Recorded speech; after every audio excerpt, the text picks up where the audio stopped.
Pushpa 2 makers పాట్నాలో నిర్వహించిన event ఏ range లో success అయిందో చెప్పాల్సిన పని లేదు. ఉత్తరాదిన ఇలా పబ్లిక్ లో సినిమా ఈవెంట్ నిర్వహించడం అన్నది అదే తొలిసారి. సాధారణంగా ఇలాంటి ఈవెంట్లు తెలుగు రాష్ట్రాల్లో చోటు చేసుకుంటాయి. కానీ బన్నీ ఉత్తరాదిన కనెక్ట్ అయ్యేందుకు తెలివిగా జనాల్లోకి వెళ్లి గ్రాండ్ సక్సెస్ అయ్యాడు.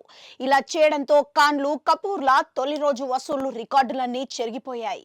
భారీ ఎత్తున పుష్ప 2కి ఓపెనింగ్స్ రావడంతోనే అది సాధ్యమైంది. ఒక్క హిందీలోనే సినిమా 600 కోట్ల వసూళ్లను సాధించింది.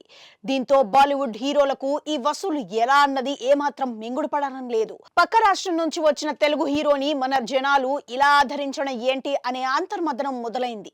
మరి ఈ అంతర్మదనం బాలీవుడ్ హీరోల్లో ఎలాంటి మార్పుని తీసుకొస్తుందంటే భారీ మార్పు దిశగానే సన్నివేశం కనిపిస్తోంది. సాధారణంగా బాలీవుడ్ ఇలా ఓపెన్ గా సినిమా ఈవెంట్లు నిర్వహించే కల్చర్ అక్కడ లేదు. సినిమా రిలీజ్ సమయంలో సింపుల్ గా ఓ ప్రెస్ మీట్ పెట్టి రిలీజ్ చేసేస్తారు. మీడియాతో చిన్నపాటి ఇంటరాక్షన్ ఉంటుంది. కొన్ని మెట్రోపాలిటన్ సిటీస్ లోనూ చిన్నగా ప్రమోట్ చేస్తారు. అది కేవలం నేషనల్ మీడియాలో హైలైట్ అయ్యేలా చూసుకుంటారు. అలాగే టీవీ ఛానల్ షోస్ ద్వారాను సినిమాని ప్రమోట్ చేస్తారు. అలాంటి రిలీజ్ కే భారీ ఎత్తున ఓపెనింగ్స్ వచ్చేస్తుంటాయి. ఇది ఎంతో కాలంగా కొనసాగుతున్న విధానం ఇది. అయితే పుష్ప 2 దెబ్బకి ఈ విధానం అంతా మారేలా కనిపిస్తోంది.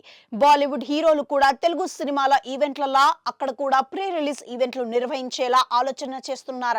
మరి భారీ ఎత్తున ఓపెన్ గ్రౌండ్ లో నిర్వహించకపోయినా కనీసం ఓ పెద్ద స్టార్ హోటల్లో పరిమితంగా అభిమానుల్ని మీడియాను ఆహ్వానించి వాళ్లతో ఇంటరాక్ట్ అయితే కలిసొస్తుందని భావిస్తున్నారట.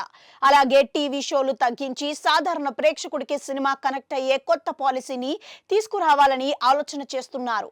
మొత్తానికి బాలీవుడ్ హీరోల్లో బన్నీ భారీ మార్పే తీసుకొస్తున్నట్లుగా కనిపిస్తోంది.